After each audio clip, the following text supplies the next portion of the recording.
Yes, ma'am. All right, I'm gonna fight with the balloons here for a minute. Speak through the balloons. What's up, everybody? Hey! Is this C or is this C? What's going on? Is it possible I can just hop down and maybe we'll do it from down here? It feels a little bit more comfortable to move around. It is a real treat to be here with all of you all this afternoon. My name is Andrew Gillum. I have the real pleasure of being the mayor of Florida's capital city, Tallahassee, Florida. Y'all can give it up. I know we're usually not the...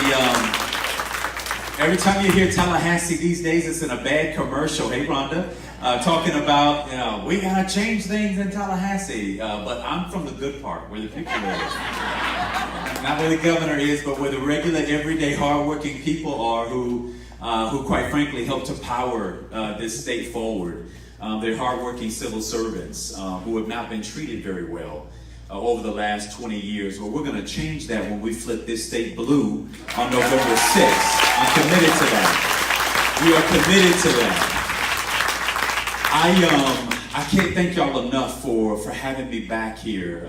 It has been a whirlwind couple of days. Last night we got in very, very late at night from Clearwater, Florida, where I joined the family of Marquise McLaughlin, the young man who had his life snuffed out by some gentleman who was agitating at his vehicle. In fact, I went and visited the site where he was shot and just got a different sort of dynamic for what that was like, right? And I'm going to start here, but we're going to go on to higher ground.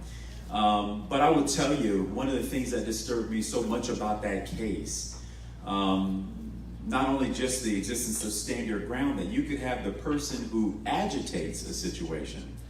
And in this case, Marquise McLaughlin was coming out with one of his children, and he sees a man standing at his vehicle yelling at his longtime girlfriend on the inside with their two children on the back seat. And he probably did what any man might do, which is he went up and he confronted him.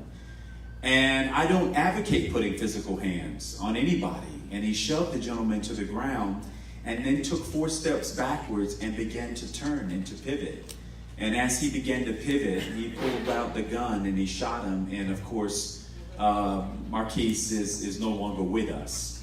A father to 3 children, a partner to his long-term partner, and a son to his father and to his mother. The problem with Stand Your Ground is that it creates the opportunity for vigilantes to become judge, jury, and executioner. Right. All in their own minds to make that determination that someone presents a threat and therefore I can take deadly force. Now, Stand Your Ground is unnecessary in this state because we already have castle doctrine, which says that if you cannot intrude on my home or on my personal property and present life threat to me. And if so, I can use whatever in my power to defend myself and my family. That is on the books, known as castle doctrine.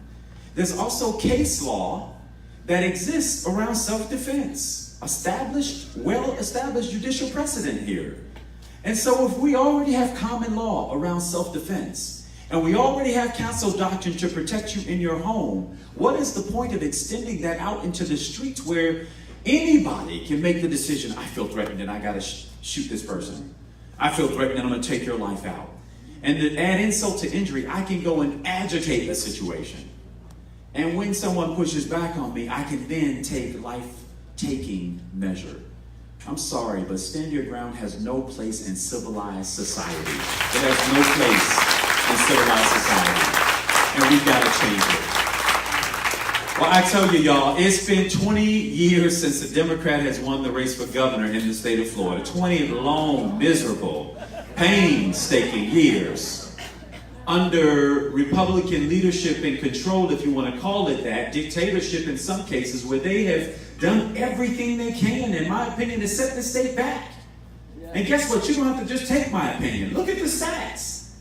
We ranked 40th out of 50th in quality of the public education system.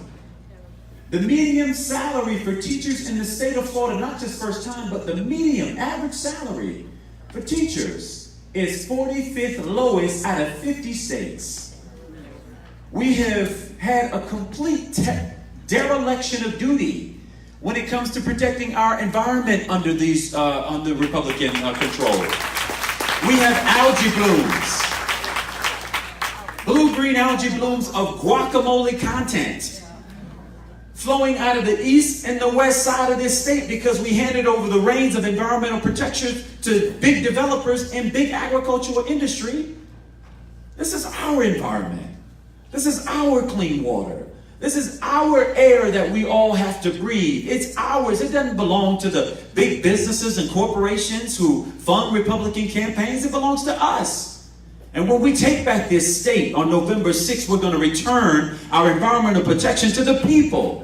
All of us. All of us. All of us. Now we got a governor who runs around calling himself the jobs governor, lowest unemployment rate. I've had to remind people that the employment rate doesn't tell us about the health of the economy. It's not the complete picture. If you're judging on the employment rate, then you disqualify the fact that you got people working 2 and 3 jobs to make ends meet. Of course you got a lower employment rate. Folks can't spend time with their families, right? Because they're working so much just to keep pace. 44% of the people in the state of Florida say that they cannot make ends meet at the end of the month. We have seniors who are on fixed incomes, can't get access to good affordable housing. We have an affordable housing crisis in the state of Florida because last year alone they took something like $75–80 million from the Sadowski Fund, which exists to create and expand the access to affordable housing, and put it in the general budget so they could offer more tax cuts, while the rest of us suffer, right? We failed to expand Medicaid in the state of Florida for 700,000 of the most medically needy people in the state of Florida, costing this state $6 billion last year, money that should have come to us that got distributed to other states, all because we don't believe in Obamacare. While those of us with insurance are paying higher and higher premiums because the sick have to be taken care of one way or another. Either it's preventative or in the emergency rooms, which are the least efficient and the most expensive form of care. And the cost of caring for those individuals then gets passed on to insurers when our premiums continue to skyrocket out of control. We're all connected in this thing. It's so important that we recognize that you can't suffocate one end of the spectrum and think that everybody else is going to prosper. It doesn't work that way. When you starve off and suffocate one end, it will get its due one way or another. And unfortunately, the way the healthcare system gets its due is by increasing premiums, pushing more people into emergency care with acute illnesses, which are at the most expensive form of care. I'll give you a very personal example. As a mayor of the city of Tallahassee, of our 100% of employees, 90% of the costs are spent on 10% of our workforce. 90% on 10%. It's the least healthiest. It's the folks who are not getting their checkups, going to see the doctor. So if we know that that's how the system is set up, then we got to make sure that everybody gets access to life-saving care and medicine in a preventative fashion, so we don't have to deal with it on the most expensive end of the spectrum. Y'all, we also need a governor who's prepared to stand up to Donald Trump. We need a governor who's prepared to do that. This man is an embarrassment to himself. And while he's an embarrassment to himself, he's a danger to himself and the rest of us. Right? We got a cozy governor. Now he's trying to remake himself, trying to pretend like he doesn't know him anymore. Right? Well, we got video. We got the footage. We know exactly how cozy they are. Right? We got proof. We have receipts, as my sister would say. Right? We know where he spent his time, his money, his care. They agree on everything. Right? And now they're pretending to be distant cousins, if related at all.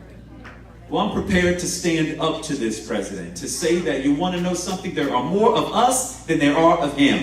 Yeah. Decent, common, caring people who believe in our democracy.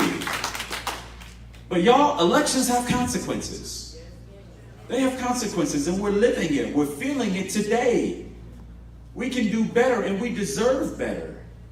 But we got to get out there and activate like our lives depend on it. You care about your health care, if you care about your retirement, if you care about the affordability of this state, if you care about affordable housing, if you care about an education system that even though your kids may be gone and grown, that it matters that you produce well-educated and quality children into the streets so they don't become tomorrow's criminals. Right. That affects all of us. Right. Not some of us. That affects all of us. Right. If you want an environment where you got good, clean drinking water, good fishing water if that's you, right? And fish that when you catch them, you can eat them without the contamination and all of the bad stuff we know is going into our water bodies. We've seen the mammals washing up on shore. We got blue-green algae, red tide. We got all of these things that are in many ways impacted by what we've done. The human condition, right? Well, we can change that, y'all, but it requires a governor with a North Star for where we want to go, right? It requires a governor who cares more about the people of this state than they do about somebody's ideology. My comments about health care or transportation money that should have come to the state of Florida under the Obama administration, $2.4 billion he tried to send to build high-speed rail across one of the fastest growing corridors of this state, the I-4 corridor, we said no thank you. We don't believe in Obama stimulus. Never mind, Florida gives more money to Washington, D.C. than we bring home. Right? Those aren't ideological. That's not red or blue. Expanding Medicaid is good for all of us. All the Floridians. That's the job of the governor, to deal with all of Florida. Building 21st century transportation is good for all of Florida, not just Democrats or Republicans. Educating our children is good for all of Florida, not just some. Making sure that corporations pay their fair share is good for all of Florida, not just for some. Making sure that when our kids and our grandkids are sent off to school, that we can have a reasonable expectation that they're going to come home without being gunned down in their classrooms, in their hallways, and on the streets. I want you to know I'm prepared to stand up to the NRA. You don't have to trust my words, you can trust my actions. I've stood up to them before. They sued me. They drugged me through court for 2 years. All because I refused to repeal an ordinance which simply said you cannot shoot guns in a city park. Radical. Y'all are looking at me like, what? That's like a thing? According to the NRA, it's a thing. You can't shoot guns in parks where kids play and families picnic. And in the state of Florida, controlled by the NRA, the legislature and the governor, that's too offensive a law. And therefore, they were able to drug me through court, and along with my colleagues, we were responsible for paying a fine of $5,000. We were responsible for reimbursing the attorney's fees of the opposing party up to $100,000 that they would have lost. Responsible for protecting our own self, having to go get our own legal counsel because we could not be represented by our government counsel, even though these were decisions we made in our capacities as elected officials, and we were subject to removal from office at the discretion of the governor. That's the law in the state of Florida, even today. Well, let me tell you, we stood up to them. We beat them at the circuit court. We beat them at the appellate court. And I said, I'll see you in the Supreme Court if you want to take it there, right? We have to be willing to stand up for what's right. We have to be willing to stand up for ourselves, for our kids, and for the next generation. We can't win if we don't fight. Right? They're not the big, mythical, unbeatable, indefeatable NRA. They can be beat when we show up and we fight. We proved that, and we'll prove it again. When we pass comprehensive gun control in this state, that if you want to carry the power of God on your waist belt to take out life, then you at least ought to submit to a background check. That's common and decent to me. If you want to shoot a gun that fires off 60 bullets in less than 60 seconds, you ought to join the military. Those weapons have no place on our city streets. Domestic violence abusers should not have access to guns where they can snuff out the lives of their loved ones. That's common. That's decent. That's sensible gun law. Well, let me tell you all. You probably know this by now because you watch television and you see the commercials and you haven't seen me on television and we get text messages saying, Gillum, get up on TV. I want you to know that I would, but unfortunately I'm the only non-millionaire running in the Democratic primary for governor. Right? Actually, let me update that statement. I'm the only non-billionaire and non-millionaire. There's 1 billionaire and 3 millionaires in me. Right? Now, I know my wife would love that to be different, but you know, she's got to take me as I am. But I don't believe you should have to be a millionaire or a billionaire or come from a famous family in order to serve people. I don't believe that's the case. Because you want to know something? Money doesn't vote, people do. Yeah. We vote. We get to decide. I'm proud to be the most experienced candidate competing in the Democratic primary for governor. Wow. Period. I'm also the one candidate competing in this race whose lived experience best reflects the everyday people of this state over anybody else running. And we deserve a voice in our government too. We deserve a voice. Some of you have heard me share that I'm from Miami. My mother was a school bus driver. My daddy was a construction worker. I'm one of 7 kids and the 5th of 7 and the first to graduate from high school and the first to graduate from college. I know what it means. I know what it means to see intergenerational poverty interrupted at the hands of a good public education, which is why we got to make it available for every child, regardless of where they live, where they come from, what their mother and father do for a profession. We have to make that available. Well, y'all, I believe if we send somebody who understands the everyday experience to Tallahassee as our governor, maybe we will be able to do something about these issues that affect everyday common people in this state. Yeah. If you're able to fly over guacamole algae, you never have to see it, then it's less important to you. If you can afford to send your kids to private school, then you can care a lot less about what happens to the kids that go to public school. If you can fly in your doctor to meet you at your bedside while the rest of us have to go get in our cars and drive to a clinic, then you care less about accessibility to health care. Everyday people deserve a voice in our government, and I want to be that voice. I want to ask you all for the only thing in life my mother ever told me to ask for, ever. And that's a chance. I want a chance. I want a chance. I want a chance to go to Tallahassee, not only as its mayor, but as our next governor, to do the work and the business of the people of this state, not the well-heeled and the well-connected, but the rest of us, right? We deserve that. But y'all, I can't get there by myself. As active as Dana may be and as energetic as she is, we can't do it by ourselves alone. As energetic as our volunteers, as you see them around this room are, we can't get there by ourselves. We need you. We need you. I need you. Not because my name is on the ballot, but because of who else is on the ballot, the issues we care about, the families and the individuals who get left behind when we lose these elections. That's what's on the ballot. Right? All those issues are on the ballot. I just happen to be one of those names who helps to carry that platform forward. Now, I've been asked before, do you think Florida will elect a black man? I don't want to say it out loud because I don't want you to whisper about it later. I want to say it out loud. And, my response is, because I think, history, past can be prologue. We've elected or nominated 5 consecutive white candidates, and not one of them has won these last 5 races for governor. The only Democrat outside of Nelson who has won this state statewide was an African-American male, Barack Obama. Yeah. Right? Now, I am no Barack Obama, right? But I just want you to know that the voters who we need in order to win this race in November are largely black voters, brown voters, young voters, and poorer voters. Those voters are the ones that sit out these midterm elections. Many of those voters sit out these midterm elections. Well, let me tell you, we lost the last 2 races for governor by less than a point Fewer than 70,000 votes in a state of 20 million people.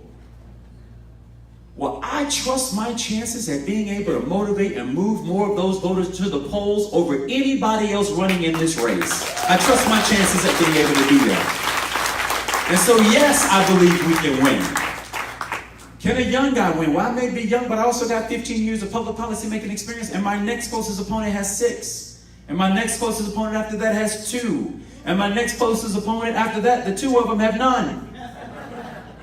But they are businessmen. Well, we got a business governor now. You see how that worked out. We got a businessman in the White House. We see how that worked out. I actually think it matters to have some experience in this thing and try to do the work that has to be done on behalf of all of us. I've talked too long, so I simply want to begin by saying, I need your vote. I need your vote. I need your vote. And when you vote, when you go out there and vote, that's how we win. That's how we win. In a 5-way race, the nominee will emerge with basically 20% of the vote plus 1. And we only expect about 1.3 to 1.5 million people to vote. Well, with y'all's help, we can run through that 20%. Run right through it. But I need you in order to get there. Ladies and gentlemen, my name is Andrew Gillum. I'm the mayor of Tallahassee, and with your support, with your vote, I look forward to being the next governor of the great state of Florida. Thank you, and God bless. Okay, so the mayor's going to stand and answer some questions, but when he says, you need us to get you there, That's right. we need your money. Okay, so I have plenty and plenty of envelopes, and I'd like you to tell the story of when you go up to the villages. Oh, God. Okay, so this is an important story, and you got to reach in your pockets and do better than the villages. That's right. Listen, the villages, and by the way, this room looks nothing like the villages. I don't know how many of y'all know about the villages, but it is the most conservative voting precinct in the state. Every Republican nominee for President of the United States goes through there and they do a golf cart parade. Everybody comes out with their golf cart, and they American flag, it's everywhere, cheering their guy on. Well, I went there. I went there for a meet and greet. And I thought maybe 50 or 100 people may show up, and we got there and this auditorium was teeming with over 500 retirees. Not another face that looked like mine. And that's okay. And we went there and we talked to them about my vision for the state of Florida and where I think we can go as a state. And when I finished, we started taking questions, and this one elderly white man stood up in the middle of the room. He says, I believe Gillum ought to be the next governor, and I want to give you $20 to help you along your way. And of course, I'm thinking, it's the villages. You can do better than $20, but no. And I go to say thank you, and then he says, no, if anybody else believes Gillum ought to be governor, I want you to give them $5, $10, or $20. Well, this meet and greet then turns into an impromptu fundraiser. And we walk out of there raising nearly $6,000 in $5, $10, $20, $100 contributions. Right? In the place that they told me I wasn't supposed to go. Which is why we have to be prepared to go everywhere. If you want to be the governor of Florida, you got to go to the people of Florida. When you're elected governor, you're not just governor of some of the people, you're governor of the entire state. And you got to go there, hear their concerns, understand their fears. And even when they disagree with you, they'll respect you for having come. That's how we win this state. That's how we transform the politics of this state. But as Dana would want me to mention again, we need the resources in order to make sure we communicate and get across this state. So she's challenged y'all to beat the villages. I want your vote, and she wants your money to help us get your vote. Will you take questions? I will take questions, please. Yes. I'm a member and I work for NAMI. Are you familiar? Okay. This is 50th in the country as far as mental health services, especially now with the opioid, so that addiction and mental health. Yes. The jails are full of the mentally ill. That's another correlation there with black people in jail, mentally ill. Yeah. How do you feel? Yeah. Well, first of all, you can guess probably. I know how you feel, and I want you to know that we share position on that. We are at the back of the pack when it comes to mental health funding in the state. We do have a jail system that is serving more as a homeless shelter, except a very, very expensive version of one.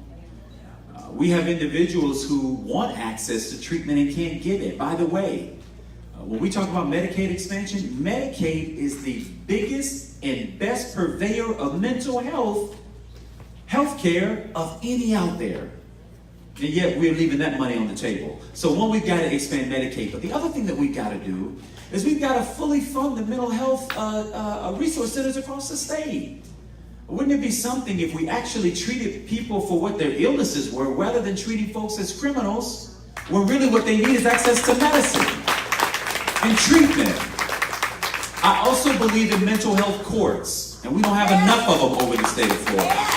I'm a big proponent of mental health courts where you've got individuals with mental health issues that are being adjudicated before courts and judges and courts of law that have no competency on mental health issues. Right. And so we're feeding a really deep, dark hole because you're just pouring money after money after money after money and not addressing what is at the core of this issue, which is you've got to get people connected to treatment. And we've got to build a system in the kind of state that recognizes that nuance, because I think not only do we get to treat that illness, not only do we get to treat that part of our society, but we actually save the rest of us money in the process. Another question. That's the kind of work I look forward to doing. Of course. I know it. I'll follow. Services are being mistreated. There's hundreds of them in the streets. That's awful. What would you do to help the vets in this state? Yeah. So you will find, and I appreciate the question, you'll find a huge champion in me for ensuring that we get the kind of services and support to veterans who have made the ultimate sacrifice. Many of them, when the rest of us run away from danger, they run toward it. And what this federal government does upon their return is deplorable. Now, while largely the Veterans Administration at the federal level is most directly responsible there, we've done things in my city like provided free transportation on our bus system for any veteran who's trying to get to a VA clinic. We do that. We are a Purple Heart city. In fact, we've wrapped many of our city buses with the images of individuals, men and women, who have been heroes, and we show their faces so that we build greater appreciation in our communities for veterans. And I, as the mayor, have committed to reducing homelessness 100% of all veterans in our community. And I'm fully committed there. We got to have that same kind of commitment at the state level. And a strong advocate as governor toward the federal government. Jane, quick question. You didn't bring up today one of my favorite programs about colleges and what you plan to do as far as providing it for certain groups of people. Yes, so we've talked about the fact that we are not doing our job in training this next generation workforce. College is a part of it, and I will hit on that. But the other part of it is making sure that for the 50% of our kids that are graduating high school and not going on to community college or to university, we've got to go back to what we once did. For those who were not going to college, it worked for me, but for my older brothers, it was woodwork, shop, mechanical, electrical, technical programs, all of those kinds of skill development that allowed them to get a skill, go to work, get a job, earn a wage where they could take care of themselves and their families. We don't have a job deficit, we have a skills deficit in this country and in this state. I'm committed to funding the kind of skills training that we need to make use of all of this state's talent. And for those who do go to university in this state, we have a deficit when it comes to recruitment of nurses, right? Nurse practitioners, home care workers. We have a deficit when it comes to recruitment of teachers. We can't get enough of them to go into the classrooms and work and teach. And there are a lot of reasons why that is. So what we have said is, if you're committed to going into one of those high-need professions in this state, if you give us 4 years in the teaching profession when the dropout rate, the attrition rate for teachers is highest in their 3rd year, if you give us 4 years, we'll give you 4 years of your education. If you go into nursing and you give that time back to the state of Florida, We'll give you that time in your education. It is the gift that keeps giving. We have a need. Let's fill that need with good, strong talent right here from the state of Florida. That's my commitment around education. I appreciate that. One more question all the way in the back. Andrew, when you win this nomination, I received that. you have my vote. Thank you. I asked everybody to do. Thank you. that now. But will the Democratic Party, will those other 5 candidates, 4 candidates, support it? Yeah, well, I made the commitment. It's a great question, and we have to make sure we all do what we got to do. I have my differences with my 4 colleagues who are also competing in this race on issues and otherwise. But any day of the week, any one of them will be better than whatever the Republicans have to offer. Period. Period. I know I have repeated the answer to this question in every forum I've been in. If it's not me, and I'm certainly hoping it will be me, and I'm praying and I'm resting on the fact that it will be me. But if it isn't me, you can rest assured I'm going to get out there and make sure we get a Democrat elected to the governor's mansion. And it is my hope that every one of us competing in this race will make that very, very same commitment. Listen, our differences pale in comparison. Pale in comparison to the fact that if the next governor is a Republican, they will get 3 appointments to the Florida Supreme Court. The next governor will be able to sign into law or veto the next set of redistricting maps. And we know that we've got a situation in this state where elected officials are choosing their voters rather than the voters choosing their elected officials. We cannot give that power to them. Right? We have to wrest that to ourselves. And the only way we do that is by turning out more of our voters. So my commitment is I will support whoever the nominee is. Since it will be me, I will go out and make sure that the other 4 will join with us in winning this race. Thank y'all very much for the opportunity. God bless you. I appreciate it.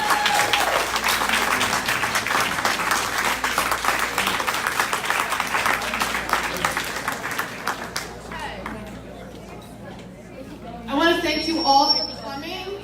The mayor is kind enough to do some mingling, so if you have extra questions or want photographs, I think Akil is going to set up a place to do photographs. If you haven't registered to vote, we will have cards outside, and thank you all for coming.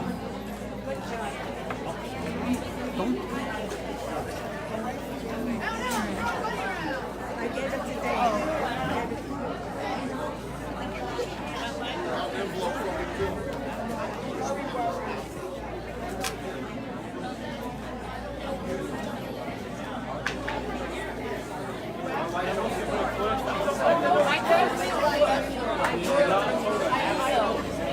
So I know about it.